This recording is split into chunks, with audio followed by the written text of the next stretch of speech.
Did you know that there is a place in the world where Eastern Arabian cultures have blended with the vibrant spirit of Africa? Or better put, is pushing the African vibrant spirit out the door? You've probably never heard the names Djibouti and Comoros before. So join me in this video as we see what has happened in these two countries because they are not in the limelight. A little bit of history on both countries. Let us start with Djibouti, a small but pivotal nation in East Africa, surrounded by Eritrea, Ethiopia, and Somalia.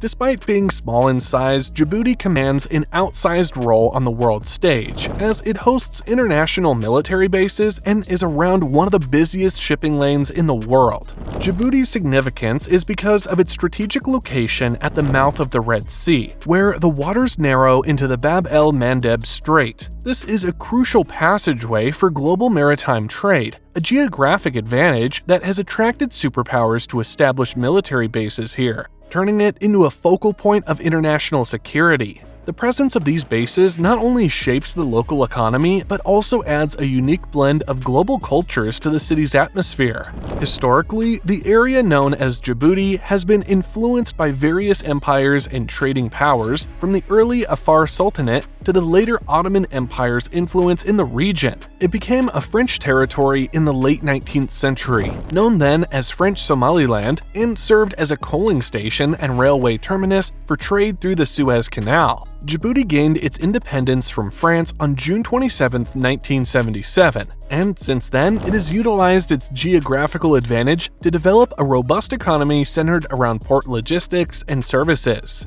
Now let's look at Comoros. People have lived in Comoros since the first millennium AD. Settlers came from different parts of Africa, the Arabian Peninsula, and later from Southeast Asia. These early settlers brought with them their cultures and introduced Islam, which became the main religion by the 15th century. Comoros was an important place for trading in the Indian Ocean, connecting Africa with Arab and Asian countries. The islands were known for trading spices and ylang-ylang, a plant used in making perfume.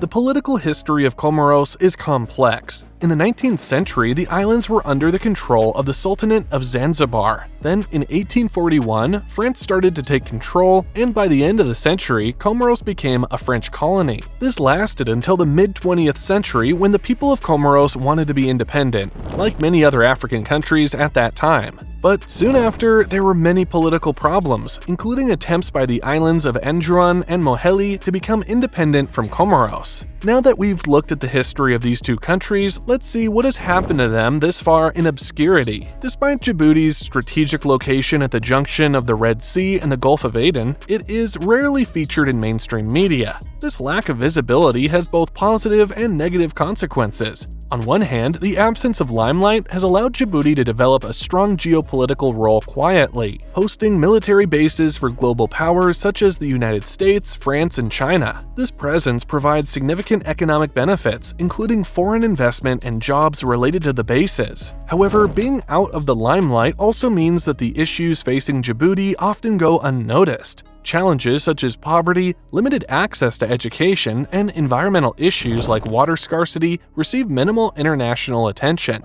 This lack of exposure can make it difficult for Djibouti to attract aid and investment for development projects compared to more well-known countries facing similar issues. Like Djibouti, Comoros also suffers from a lack of international attention, which impacts its development and global support. Known for its beautiful landscapes and biodiversity, Comoros struggles with political instability and economic challenges. The country's low profile means that its significant issues such as high unemployment rates, frequent political coups, and a struggling healthcare system rarely make international headlines. Furthermore, Comoros' isolation from major tourist routes due to its obscurity has hindered potential tourism development, a sector that could provide substantial economic benefits. The limited awareness about the country reduces opportunities for international partnerships and aid that could help address some of its systemic problems. Now, let us answer the question, how has the Arabian culture shaped these two African countries? In Djibouti, the cultural influence from the Arabian Peninsula is evident in many aspects of daily life, from language to cuisine and religious practices.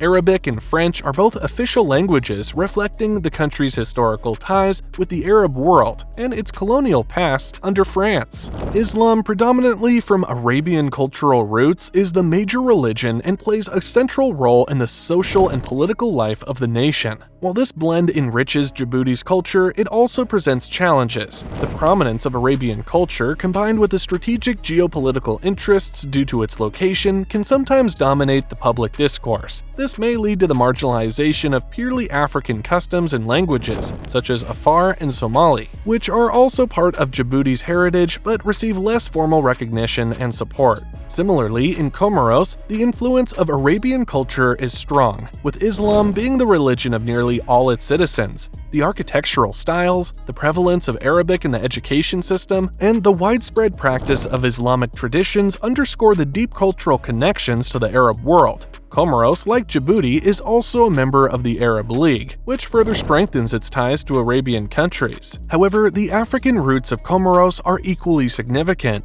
The traditional music, dances, and local customs reflect a rich African heritage that coexists with the Arab influences. The challenge in Comoros is maintaining a balance where both cultural influences are celebrated and preserved. There is a concern that as the Arabian influence continues to grow, particularly through media and economic ties, it may gradually push local African traditions to the sidelines. The interaction between Eastern Arabian and African cultures in Djibouti and Comoros presents a rich but complicated culture. While the Arabian influence brings certain benefits such as economic ties and investments, there is an ongoing need to ensure that the vibrant African spirit is not only retained but thrives alongside. This involves promoting local languages, traditions, and practices, ensuring that they are preserved for future generations and recognized as equally valuable components of the national identity.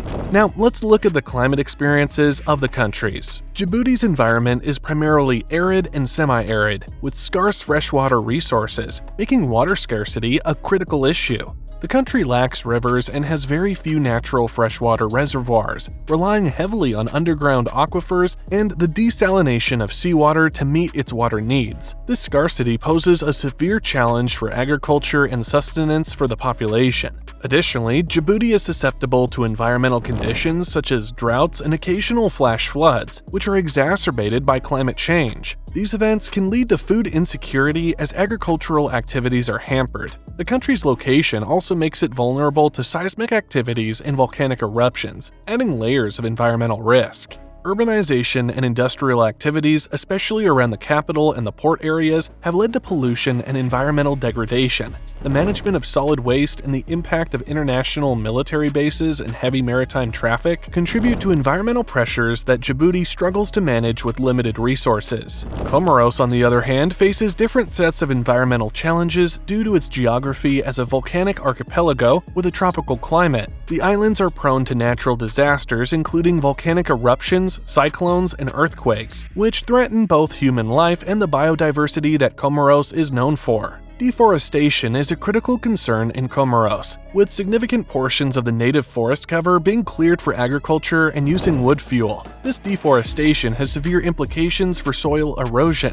which in turn affects agricultural productivity and increases vulnerability to flooding. The loss of forest cover also threatens the habitat of endemic species unique to the islands. Soil fertility issues arise from overuse and poor farming practices, which have led to decreased agricultural yields. Additionally, the reliance on traditional farming methods and the lack of modern agricultural infrastructure limit the ability to implement sustainable agricultural practices. Water resources in Comoros are also under strain. While the islands receive more rainfall than Djibouti, the distribution of water is uneven, leading to shortages, particularly during dry seasons. Water quality is another concern, with pollution from agricultural runoff and inadequate waste management systems affecting freshwater ecosystems. Both countries face the overarching challenge of climate change, which exacerbates existing vulnerabilities. Rising sea levels pose a threat to low-lying areas, potentially impacting agriculture and habitation through saltwater intrusion into freshwater lenses and increased coastal erosion.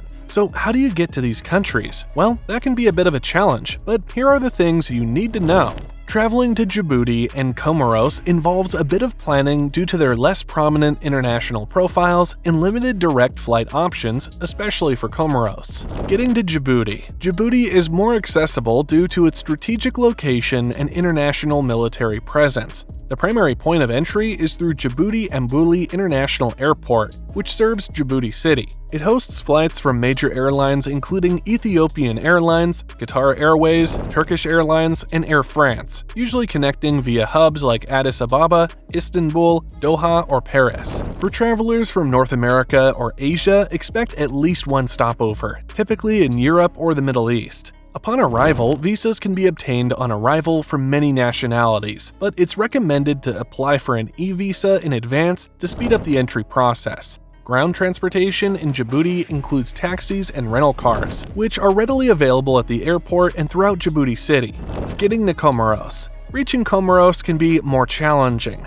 Prince Said Ibrahim International Airport in Moroni is the main gateway, but it receives fewer international flights. Most travelers need to fly into Comoros via regional hubs like Nairobi, Kenya Airways, Dar es Salaam, Air Tanzania, or Antananarivo, Air Madagascar. Direct flights are rare, and from places further afield, such as Europe or North America, you'll likely connect through these African cities. Travel time can be lengthy, with layovers extending total travel time significantly. If you manage to reach Comoros in less than 24 hours of travel time, consider it quite efficient. Visas are available on arrival for all nationalities, making entry relatively straightforward upon landing. Once in Comoros, getting around can be a bit tricky due to the underdeveloped infrastructure. There are no advanced public transportation systems. Most travel within the islands is done by rental car, taxis, or local minibuses, which can be an adventure in itself. As we conclude our exploration of Djibouti and Comoros, it's clear that these hidden gems offer unique insights into a blend of African and Arabian cultures, set against stunning natural backdrops. Despite the challenges posed by their limited international visibility and infrastructural needs, both countries possess rich cultural heritages and breathtaking landscapes that await the adventurous traveler.